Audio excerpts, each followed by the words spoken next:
Graça e paz, irmãos. Amém? Vamos abrir a nossa Bíblia no Evangelho de Lucas, no capítulo 10.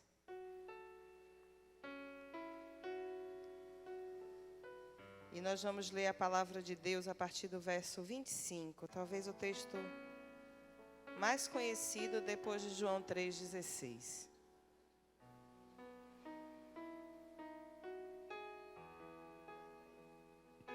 De 25 a 37. Eu não sei cantar essa música, não. Nunca cantei ela antes, mas eu quero convidar você para cantar comigo. Porque eu acho que ela diz muito para a nossa vida. E nos faz lembrar da esperança do Deus a quem nós servimos.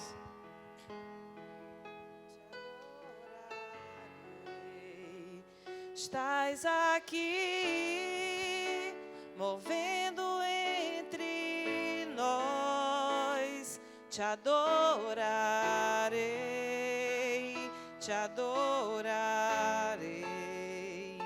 Estás aqui, mudando destinos, te adorarei,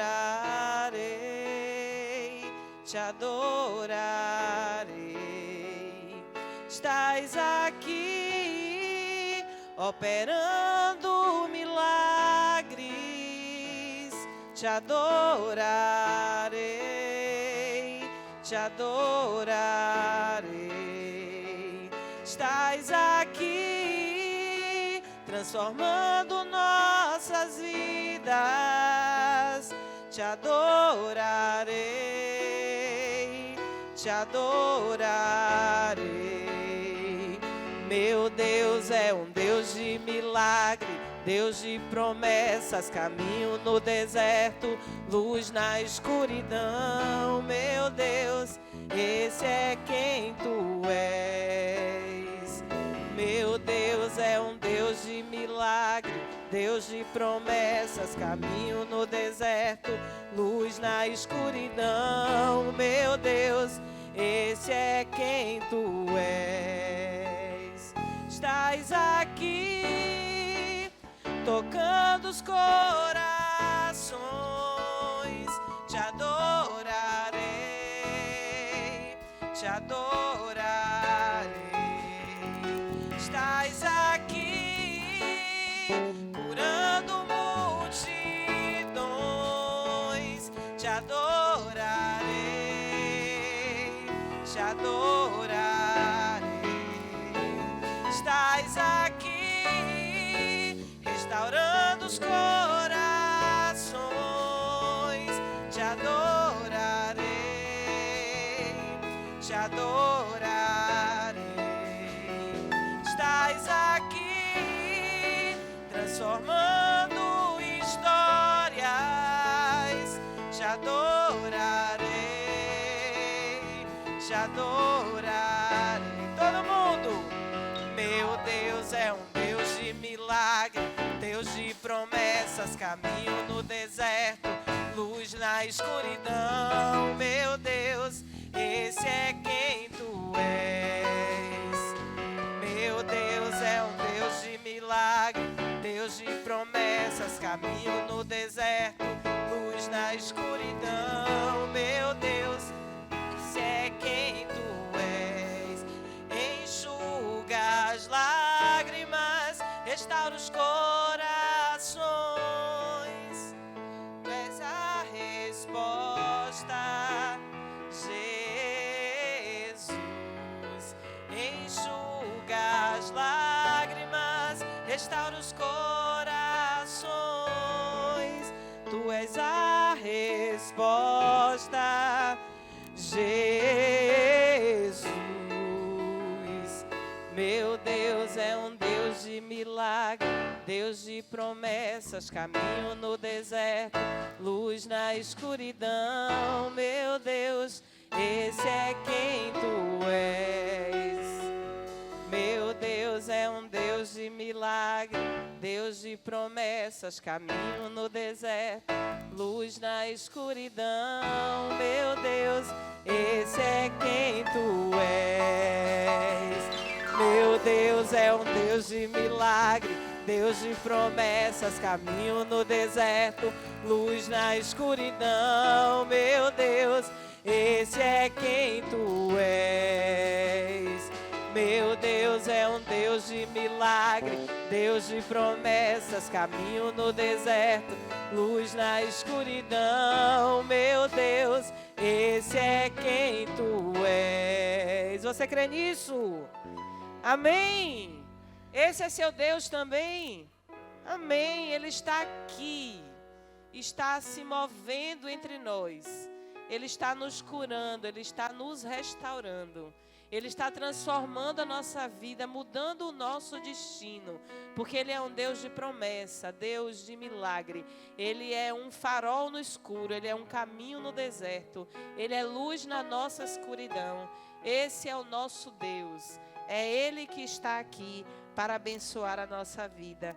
E diz assim a palavra de Deus, no Evangelho de Lucas, capítulo 10, de 25 a 37. E eis que certo homem, intérprete da lei, se levantou com o intuito de pôr Jesus à prova e disse-lhe: Mestre, que farei para herdar a vida eterna? Então Jesus lhe perguntou: que está escrito na lei? Como interpretas? A isto ele respondeu: Amarás o Senhor teu Deus de todo o teu coração, de toda a tua alma e de todas as tuas forças e de todo o teu entendimento. E amarás o teu próximo como a ti mesmo. Então Jesus lhe disse: Respondeste corretamente, faze isto e viverás. Ele, porém, querendo justificar-se, perguntou a Jesus: E quem é meu próximo?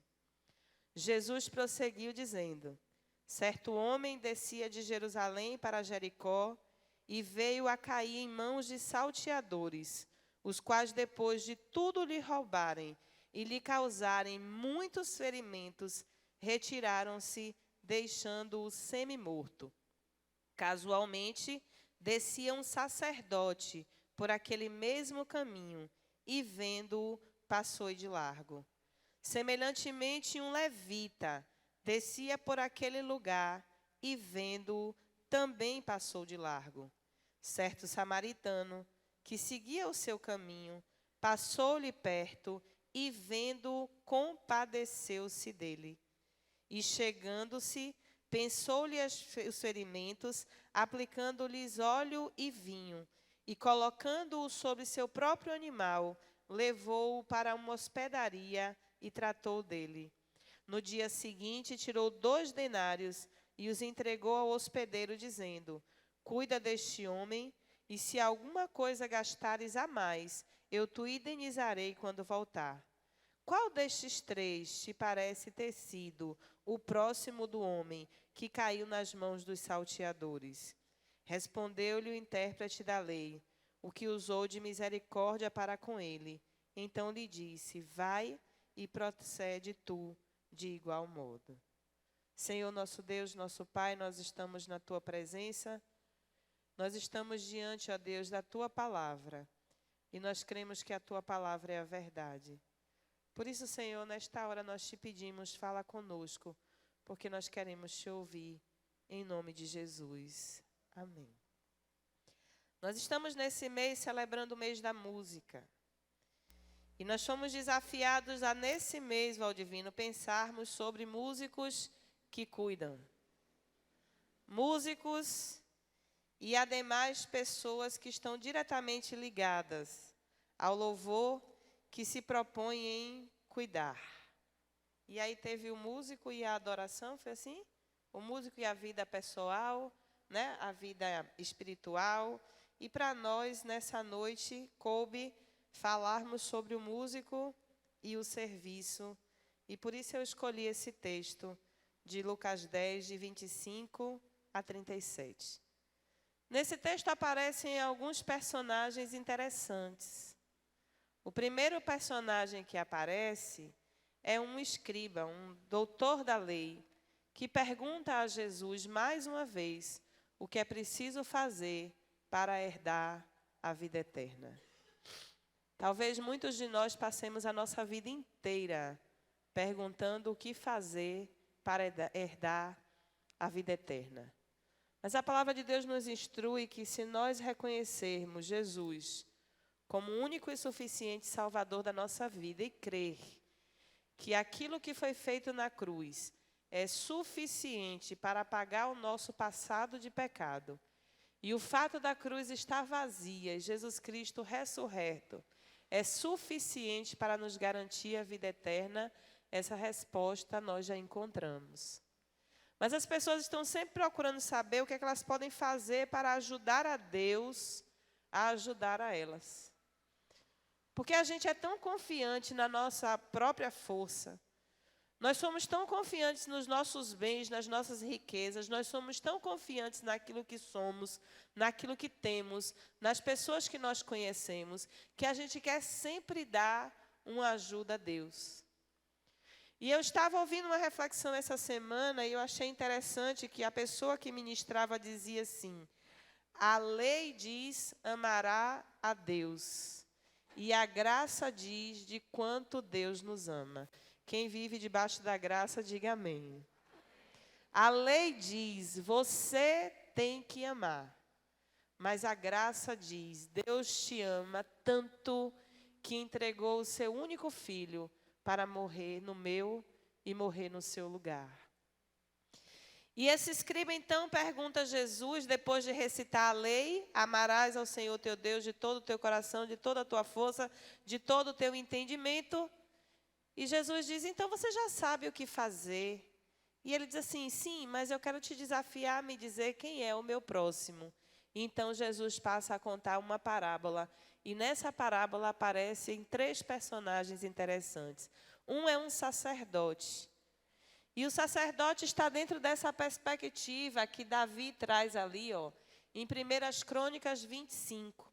Porque talvez você não saiba, ou talvez você não esteja lembrado, mas o povo de Israel, ele foi dividido em 12 tribos, que são os 12 filhos de Jacó, a segunda geração de Abraão. Abraão tem um chamado de Deus, tem um filho chamado Isaque. Isaque tem, entre outros, um filho chamado Jacó.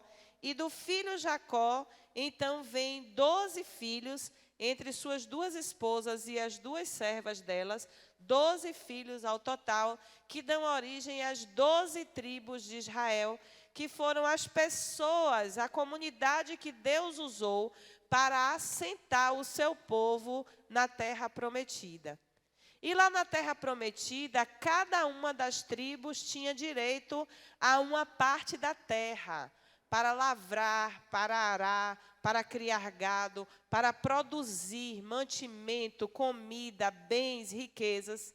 Mas entre as 12 tribos, a tribo de Azé, a tribo de Judá, a tribo de Manassés, a tribo de Efraim, entre todas as tribos, havia uma tribo que não tinha possessão em lugar nenhuma. E essa tribo era a tribo de Levi. Uma tribo que foi separada para servir ao povo de Deus. Eles não tinham posses, porque a posse deles, a herança deles, era o próprio Senhor que os acompanhava. E eles então não trabalhavam com a terra, não produziam bens, não produziam riqueza, não produziam mantimento, mas eles eram sustentados pelas outras 11 tribos que traziam os seus dízimos e as suas ofertas para o santuário, o tabernáculo. Naquele momento ainda tudo muito improvisado, era tudo feito para carregar no meio do deserto, e aquela tribo então foi escolhida para ser a tribo que iria servir a Deus, servindo ao próximo, servindo às pessoas. Mas no decorrer da história, me parece que essas pessoas foram tomando um lugar que não lhes pertencia. Parece que quanto mais eles cuidavam das coisas de Deus e mais se aproximavam desse Deus de Israel, mais eles se sentiam importantes. mais eles se sentiam eleitos, mais eles se sentiam escolhidos, mais eles se sentiam melhores do que as outras pessoas. Não só Israel se sentia melhor do que o mundo todo, como a tribo de Levi se achava melhor do que os melhores. E é dessa tribo, então, que saem o sacerdote e o levita.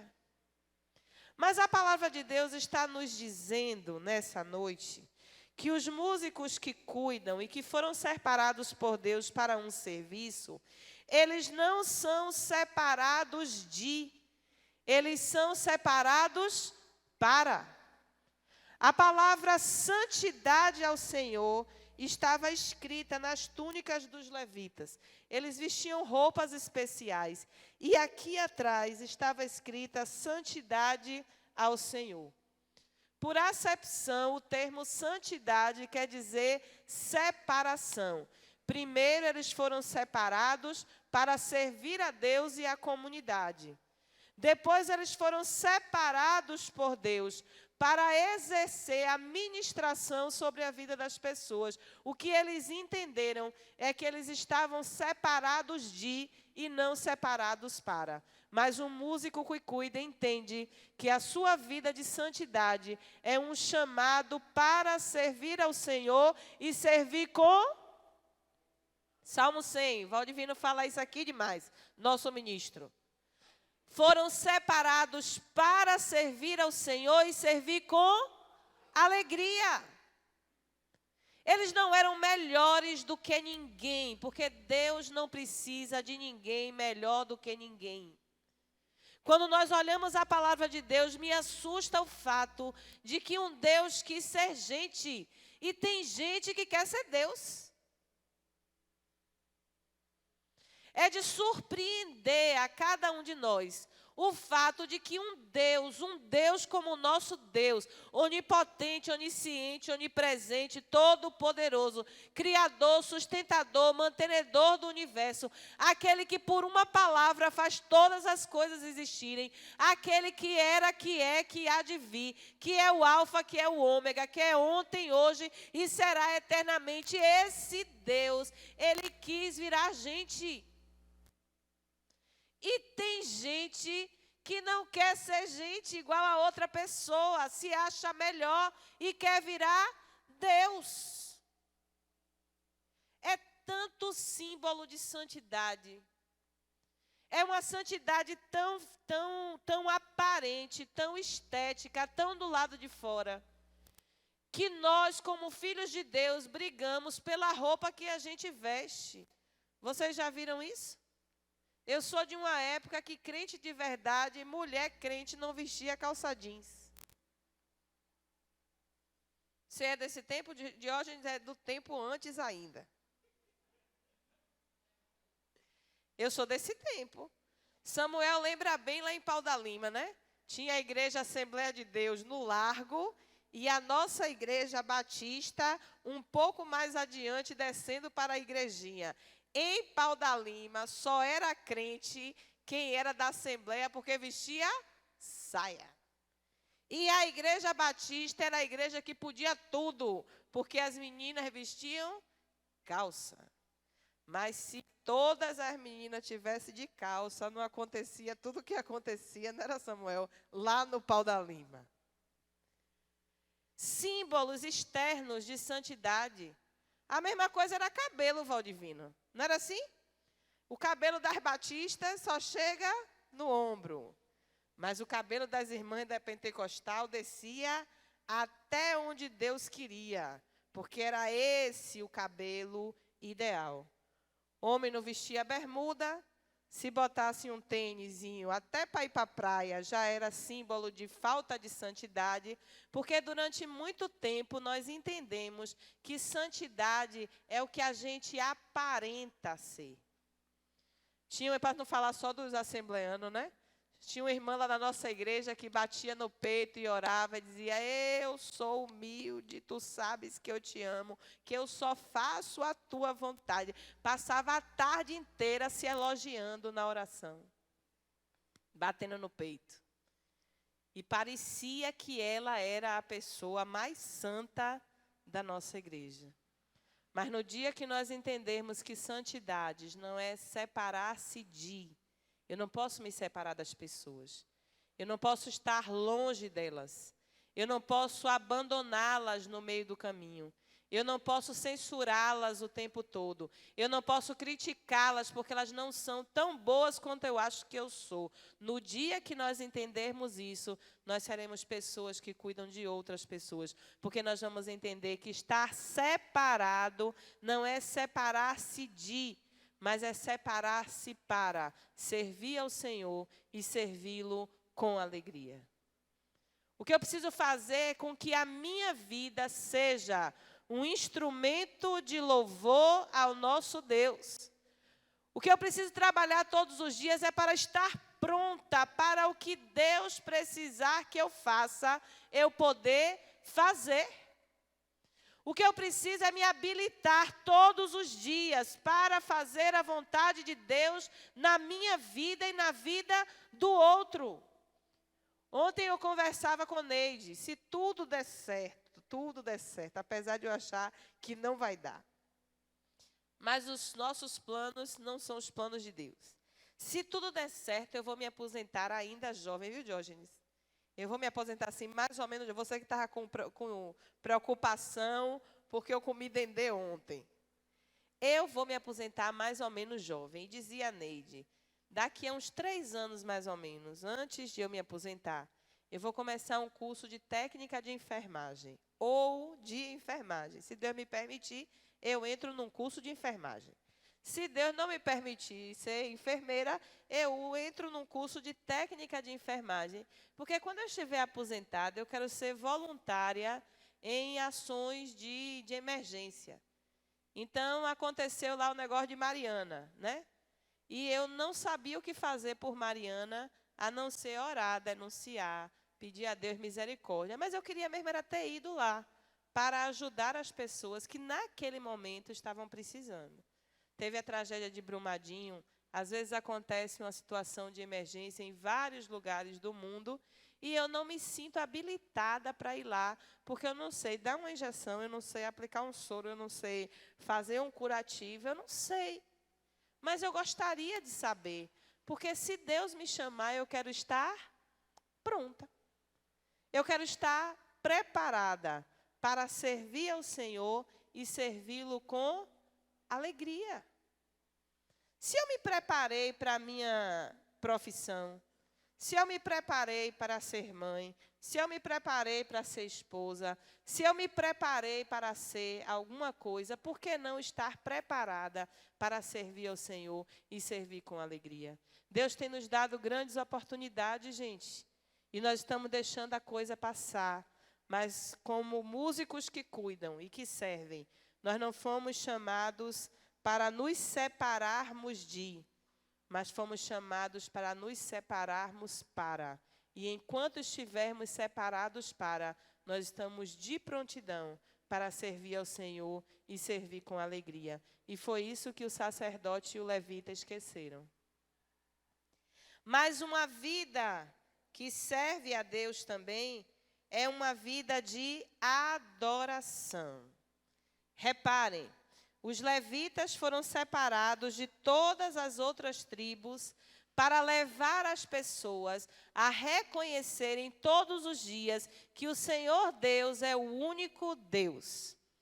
Basicamente, o serviço deles era lembrar o povo de Israel que Deus era Deus sobre todas as coisas. Basicamente, o serviço deles era levar o povo de Israel a adorar. E adorar é reconhecer a grandeza de Deus. Adorar é reconhecer o seu poder, o seu amor, a sua misericórdia. Eles deveriam lembrar ao povo todos os dias que com mão forte e braço estendido, Deus tirou o seu povo do Egito. Era obrigação dos levitas lembrar ao povo que eles não caminhavam no deserto sozinhos, mas que havia uma nuvem de dia, uma coluna de fogo de noite, marcando a presença daquele que os guiava, o Senhor Deus Todo-Poderoso. O papel do levita era levar ao povo a agradecer a Deus, a adorar a Deus, louvar a Deus, porque Deus era um Deus presente que cuidava do seu povo. Não sei se vocês estão lembrados, mas antes da divisão toda, quando Moisés sobe lá para o monte e ele demora de voltar, as pessoas fazem para si um bezerro de ouro para adorar, porque eles achavam que Deus não estava com eles. Não sei se você está lembrado, mas quando o povo começa a caminhar no meio do deserto, eles começam a dizer: por que Deus nos tirou do Egito para morrer aqui? Nos tirou do Egito para Faraó nos apertar e nos matar, ou a gente morrer afogado diante do mar? Não sei se vocês estão lembrados, mas o povo, quando saiu do Egito, começou a reclamar, porque quando eles eram escravos no Egito, eles tinham cebolas, eles tinham as panelas cheias de carne. E era dever do levita lembrar que Deus os poupou de 10 pragas. Era dever do levita lembrar ao povo que Deus abriu o mar vermelho. Era dever do levita lembrar o povo que Deus repreendeu as serpentes e tirou a morte do meio deles. Era dever do levita lembrar que Deus deu a eles uma terra, que Deus os livrou da mão dos seus inimigos, que o sol parou e que Israel conseguiu vencer, porque o sol estava a pino no céu. Era dever do levita lembrar os feitos gloriosos de Deus no meio do seu povo. Mas acontece que os levitas começaram a achar que, ao invés de levar o povo a adorar a Deus, deveria levar o povo a adorá-los. A adoração a si mesmo é idolatria. E nós vivemos numa geração de pessoas idólatras.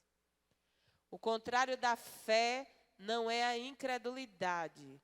O contrário da fé é a idolatria. Tem gente que idolatra mais o cantor que gosta do que o Deus de quem o cantor fala. Tem gente que idolatra mais a igreja que frequenta do que adora o Deus que deve ser adorado naquela igreja. Tem gente que idolatra mais o que Deus fez na sua vida do que o Deus que fez as maravilhas na sua vida. É o caso de Sara. Não podia ter filhos e Deus dá a ela a oportunidade de ter um filho. E ela se desequilibra com isso. Ela expulsa Agar de casa, ela condena Agar e Ismael à morte, ela idolatra o menino a ponto de Deus duvidar se Abraão de fato o amava de todo o coração e fazer uma prova de fé. Porque a gente começa a adorar mais o que Deus nos deu do que o Deus que nos deu todas as coisas. A gente passa a idolatrar mais as coisas do que idolatrar o Deus que provê a nossa vida. Adorar a Deus é a nossa missão. Adorar a Deus é o nosso chamado. E a adoração, não pense que está distante do serviço que nós precisamos prestar ao outro. E foi disso que o sacerdote e o levita esqueceram. Como eu disse a vocês, a obrigação da tribo de Levi era levar o povo a adorar e não se colocar no lugar de quem deveria ser adorado. Jesus, escrevendo para nós, ele diz um texto que move com o nosso coração nesse sentido. Ele diz: para que vejam as vossas boas obras e glorifiquem a vosso Pai que está nos céus. Mateus 5,16. Assim resplandeça a vossa luz. Cadê as mensageiras? Assim resplandeça a vossa luz diante dos homens, para que vejam as vossas boas obras e glorifiquem a vosso Pai que está nos céus. Quer levar o povo a adorar a Deus? Quer levar o povo a glorificar a Deus? Quer levar o povo a reconhecer que Deus é o único Deus verdadeiro na nossa vida? Mostre-lhes as suas boas obras. Sirva ao povo, sirva às pessoas. Ande com elas, caminhe ao lado delas, não deixem elas caídas à beira do caminho. Não larguem as pessoas lá, porque quanto mais a gente se separa dessas pessoas por uma pseudo-adoração a Deus, menos Deus é glorificado. Quanto mais a gente empina o nosso nariz, quanto mais nós passamos de largo, quanto mais nós achamos que nós somos melhores do que aqueles que estão caídos no caminho, muito menos Deus é glorificado, é inversamente proporcional. Mas quanto mais a minha vida é uma vida de serviço, quanto mais a minha vida é uma vida de louvor, mais eu levo as pessoas a adorar o Deus verdadeiro. Porque é assim que acontece. Eles veem as nossas boas obras e glorificam a nosso Pai que está nos céus. Quer levar a sua família a adorar a Deus? Mostre-lhes as suas boas obras. Quer levar a sua comunidade a adorar a Deus? Quer levar seu bairro, quer levar a sua igreja a adorar a Deus? Mostre-lhes as boas obras, porque quando as pessoas veem o serviço que nós fazemos por amor a Deus, Deus é glorificado na nossa vida. E por fim, os levitas foram chamados, além de se santificarem e levarem as pessoas à adoração, eles foram chamados para servir na causa e na casa de Deus. Quem fazia os sacrifícios? Levitas. Quem limpava a sujeira dos sacrifícios? Levita. Quem levava as pessoas para a festa da tenda, para a festa das tendas, e lá no tabernáculo operacionalizava todos os ritos da fé? Os levitas. Mas quem limpava a bagunça de quando a festa terminava? Os levitas. Eles foram chamados para servir. Servir a Deus, servir ao povo de Deus para a glória de Deus. Nós não fomos chamados para ser servidos, porque é um lugar onde nós queremos ocupar. E para uma sociedade como a nossa, que o trabalho representa a falta de poder, que o trabalho representa a falta de dinheiro, porque é assim, na nossa geração a gente tudo paga para fazer. Então você não quer limpar a casa, o que é que você faz? Você paga. Você não quer cozinhar, o que é que você faz? Você paga. Você não quer lavar e passar roupa, o que é que você faz? Você paga. E a gente se mata de trabalhar para ter dinheiro para pagar. Porque na nossa sociedade, trabalho é coisa de escravo. Na nossa sociedade, trabalho é coisa para gente que não tem relevância social. Então, se eu tenho que fazer, eu estou dizendo ao outro que eu não tenho poder aquisitivo social, capital social suficiente para bancar as coisas que eu quero que alguém faça para mim. E dentro dessa lógica, a igreja absorveu essa ideia e ela se esqueceu que ela foi chamada para servir e não para ser servida. Ela foi chamada para servir e não para ser servida. Jesus Cristo, nosso mestre maior. O Evangelho de João retrata que Jesus, prestes a encerrar o seu ministério, ele chama os seus discípulos, senta-os todos, pega uma bacia e pega uma toalha e começa a lavar os pés dos discípulos. E Pedro, no espírito de Mamon, diz: não, o senhor não vai lavar meus pés, não? A gente é pobre, mas a gente é limpinho. A gente paga por isso. A gente manda outra pessoa fazer. Chama uma mulher, né? Chama alguém de subalternidade para vir fazer isso. E Jesus disse: se eu não puder lavar os seus pés, Você não tem parte comigo. Você não entendeu o projeto. Você não entendeu a missão. Nós não estamos aqui para sermos servidos. Nós estamos aqui para servir. Mas acontece que o levita e o sacerdote, eles não entenderam isso. Eles estão passando pelo caminho e eles não são ruins, não. É uma lógica que opera naquele tempo. Eles queriam chegar no templo para adorar. Mas se eles se contaminassem com um homem caído na beira do caminho, eles não podiam pregar, eles não podiam cantar, eles não podiam tocar, não podiam mexer no retroprojetor, não podia vir aqui à frente. E eles estabelecem como serviço a Deus aquilo que nós temos chamado de religiosidade. A religiosidade é uma caixa que a gente entra e se acomoda nela. E acha que aquilo é o mais importante para a nossa vida, o rito, a forma de exercer a fé se reduz à religiosidade. Mas a religiosidade é um estado de aprisionamento.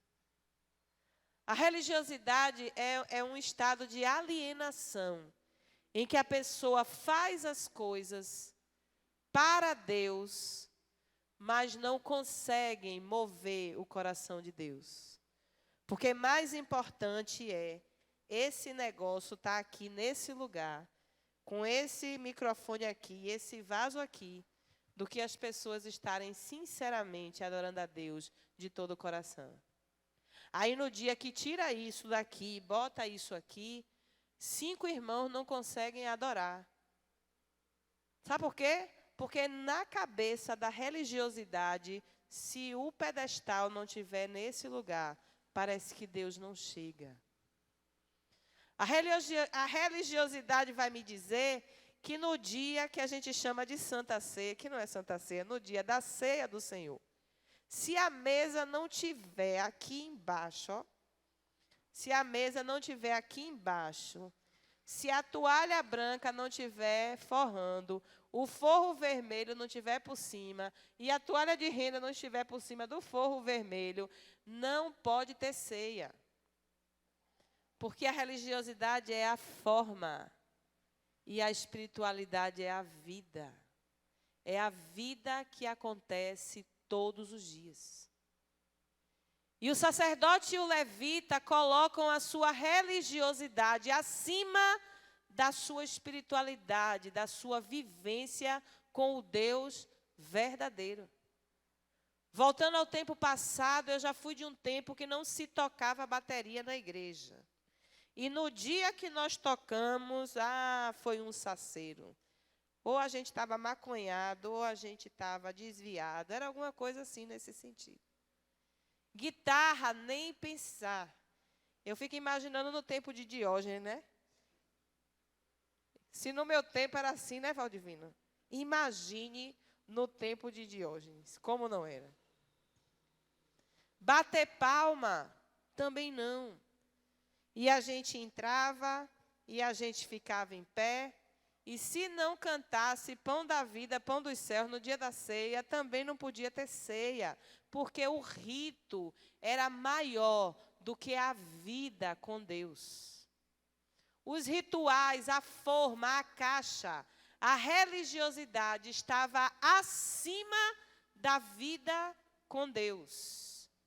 E esse levita e esse sacerdote, acreditem, eles estavam com o coração cheio de vontade de adorar a Deus. Eles não são homens ruins, olhando assim de longe. Eles não são as piores pessoas que a gente conhece.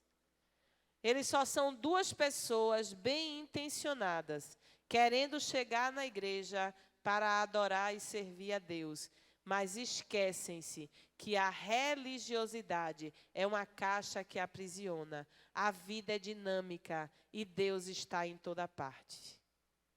Há filhos e filhas de Deus caídos no caminho. Há filhos e filhas de Deus na beira da estrada, maltratado, ferido, caído, abandonado. E nós temos sido chamados nesse dia para sermos pessoas que cuidam. Mas para que possamos ser realmente pessoas que cuidam dos filhos de Deus, nós precisamos entender que a nossa santidade não é nos separar de, mas é nos separar e nos preparar para servir a Deus de todo o nosso coração, de todas as nossas forças, de todo o nosso entendimento, e não porque a gente espera alguma coisa em troca, mas porque nós o amamos e Ele nos amou primeiro. Se nós queremos cuidar, nós precisamos entender que nós não somos aqueles que devem ser adorados. Ninguém aqui é melhor do que ninguém, minha gente, entendam isso. No reino de Deus não tem VIP, não é isso? Não tem camarote e pista. Quem tem dinheiro, quem é importante, vai para o camarote. Quem é mais ou menos para baixo, vai para a pista. No reino de Deus não tem isso. Todos nós somos chamados, transportados do reino das trevas para o reino do Filho do seu amor. Quem é o rei do reino de Deus? E quem são seus súditos? Todos nós. Só tem um rei, só tem um trono, só tem uma coroa, só tem um lugar para reinar, que é de Jesus Cristo, o Filho de Deus. Todos nós somos os servos desse reino. Então ninguém foi chamado para ser adorado, mas foi chamado para adorar. E a gente confunde. E a gente coloca as coisas fora do lugar. E se nós queremos ser aqueles que cuidam, nós precisamos entender que nós não fomos chamados para ser servidos. Ninguém aqui foi chamado para ficar sentado na mesa, esperando ser servido. A nós foi dado a alegria de sermos parceiros da obra de Deus, colaboradores da obra de Deus, co-herdeiros da obra de Jesus Cristo. E servir ao outro, amar o outro, cuidar do outro, para que vejam as nossas boas obras e glorifiquem a nosso Pai que está nos céus. Que Deus nos abençoe.